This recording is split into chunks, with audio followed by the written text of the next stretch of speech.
Saat ini, dengan banyaknya turbulensi pasar kripto, semua orang ekstra waspada berinvestasi ke dalam kripto. Tapi inilah guys, waktunya kesempatan besar. Satu-satunya trik adalah menentukan apa yang paling aman dibeli saat ini.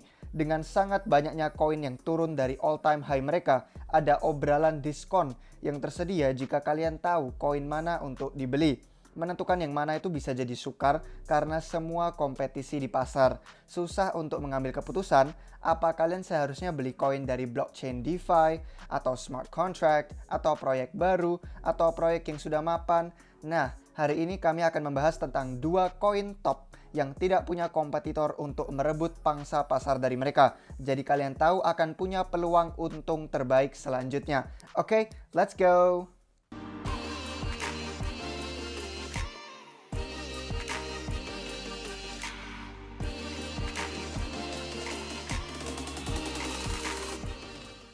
Kalian ingin update harian tentang pasar kripto dan juga memes? Kalau iya, subscribe ke channel kami dan follow semua akun media sosial kami yang lain. Follow sekarang dan kalian akan langsung masuk ke dalam undian memenangkan 1 koin BNB. Buruan guys, karena kami akan mengumumkan pemenang hadiah ini segera. Lihat link pendaftaran giveaway yang ada kami sediakan di deskripsi di bawah dan ayo gabung sekarang. Disclaimer guys, kami bukan penasihat keuangan. Republik Rupiah adalah kelompok tim peneliti dan akademisi yang punya passion akan finance dan kripto. Jadi jangan pernah investasikan uang apapun ke proyek manapun sebelum kalian melakukan riset mandiri sendiri. Guys, ada pengumuman. RR telah mengglobal dan telah diajak untuk partisipasi ke dalam podcast mingguan. Jadi subscribe ke podcast bahasa Inggrisnya Global Pathways dan dapatkan bonus entry untuk giveaway BNB yang akan berakhir bulan ini. Hai semuanya, selamat datang kembali di Republik Rupiah. Kalau kalian masih perhatikan pasar setelah seminggu yang brutal harganya, selamat karena telah menjadi sekian dari orang yang cerdas dan tidak membiarkan emosi menakut-nakuti serta membayangi keputusan kita. Tentu saja dengan volatilitas besar kita semua seharusnya masih jadi sangat bijak waktu kembali mulai berinvestasi lagi ke pasarnya. Rally pasar yang bikin lega kadang menipu orang berpikir bahwa semuanya itu sekarang sudah kembali normal dan kita akan langsung dibawa ke all time high lagi. Tapi ternyata akan ada dip lain. Jadi kita tidak pernah tahu guys. Jadi meskipun kami yakin semua ini akan naik jauh lebih tinggi lagi dalam jangka menengah dan jangka panjang, kita tetap perlu berhati-hati dan waspada dalam jangka pendek sementara ini. Sambil memikirkan itu, hari ini kami ingin menengok kepada 2 proyek yang menurut opini kami masih tampak sebagai tempat bermain yang aman karena mereka punya sangat sedikit pesaing. Dan dalam jangka panjangnya, mereka itu taruhan yang lebih aman. Kami akan jelaskan kenapa, jadi tonton sampai akhir video ini. Kedua proyek tersebut tentu yang pertama adalah Bitcoin, aset penyimpan nilai yang utama dan raja aslinya cryptocurrency, dan yang kedua adalah Chainlink, standar globalnya layanan Oracle Blockchain. Jadi mari kami menjelaskan kenapa. Bitcoin adalah yang original dan kakek moyangnya semua cryptocurrency terbesar yang ada sekarang. Bitcoin mendominasi sebagian besar industri ini. Waktu kalian pergi ke CoinGecko atau CoinMarketCap, kalian bisa lihat di atas ada dominasi BTC yang selalu terpampang jelas dan saat ini ukurannya 40%.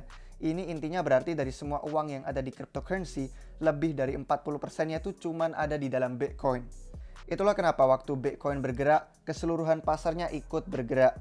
Dan iya, kalian bisa dapat untung lebih besar dari altcoins lain.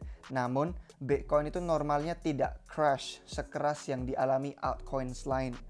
Membuatnya jadi tempat lebih baik untuk menyimpan kekayaan kalian karena itu sekarang sudah lebih dari 11,5 tahun usianya dan tidak begitu spekulatif.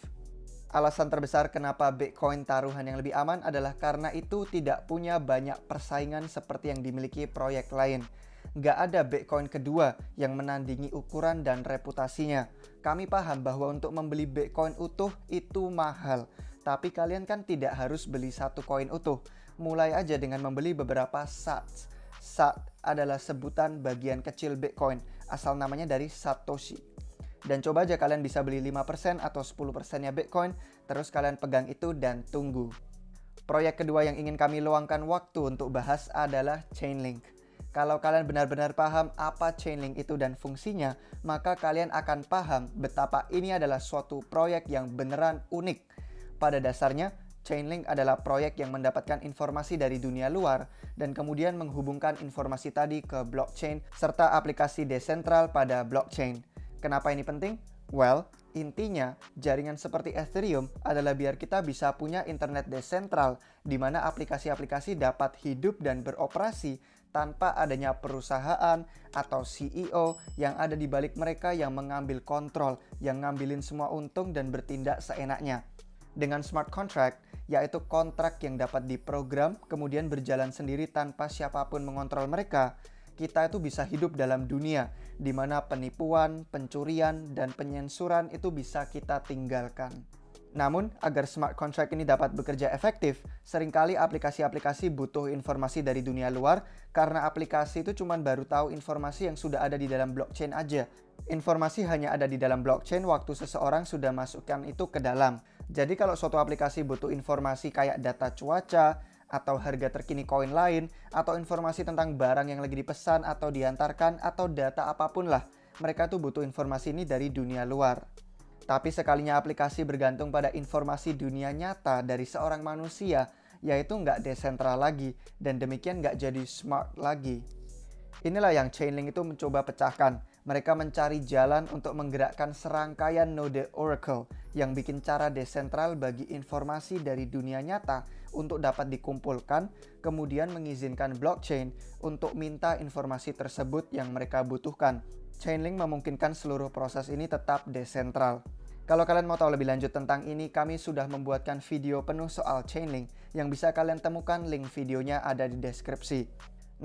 Namun yang membuat Chainlink itu sebagai investasi menarik adalah tidak adanya kompetitor yang benar-benar serius.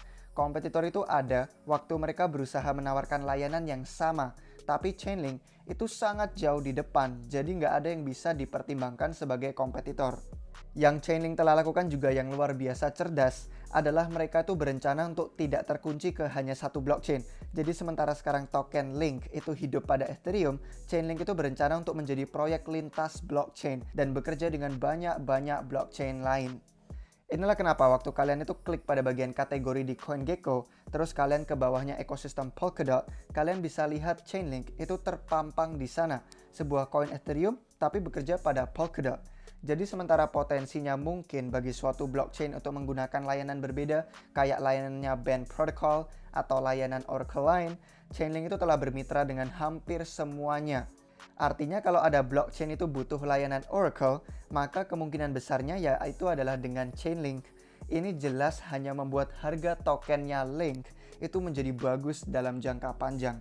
Nah, kami juga nggak bilang bahwa nggak ada investasi aman yang bagus di luar sana saat ini. Ada banyak kok, ada banyak proyek hebat yang kami sangat ingin beli dan pegang. Dan kami juga harus sebutkan bahwa tidak ada investasi yang memang selamanya itu 100% aman, seperti yang kita lihat terjadi baru saja minggu lalu. Tapi kami mau menggarisbawahi, ada beberapa proyek di pasar itu yang lebih baik daripada yang lain, yang seharusnya dapat lebih banyak perhatian daripada proyek lain. Bitcoin dan Chainlink itu adalah keduanya yang layak dapat perhatian serius. Iya, kami juga sangat suka Ethereum dan kami pikir ini suatu proyek yang memang harus dimiliki. Terus juga Ethereum itu sudah melangkah jauh di depan daripada blockchain smart contract lain yang kayak Polkadot, Cardano, dan BSC. Tapi patut diakui bahwa proyek saingan tersebut berhasil mengambil perhatian dari Ethereum. Tapi sejauh yang bisa kami lihat, tidak ada proyek apapun yang melakukan ini kepada Bitcoin dan Chainlink. Tidak ada yang ngambil alih perhatian dari mereka berdua. Tapi seperti biasa guys, jangan langsung pergi beli dua koin ini cuman karena kami pikir mereka bagus. Kalian itu harus lakukan riset kalian sendiri dan ambil tanggung jawab mandiri atas investasi kalian. Dan sadari aja bahwa sementara ada kesempatan, selalu ada risiko juga. Sekian untuk hari ini, jangan lupa untuk like dan subscribe dan juga follow kami di platform media sosial lain. Jadi kalian itu tidak pernah ketinggalan informasi terbaru dan terhangat dari kami. Kalau kalian bisa bahasa Inggris, kalian dipersilakan untuk pergi subscribe ke podcast bahasa Inggris kami, Global Pathways. Sebagaimana Republik Rupiah telah diundang untuk dapat kesempatan bicara secara global dan membagikan perspektif Indonesia kita ke dunia. Terima kasih sudah bergabung hari ini guys, dan sampai jumpa di waktu yang berikutnya. Cheers!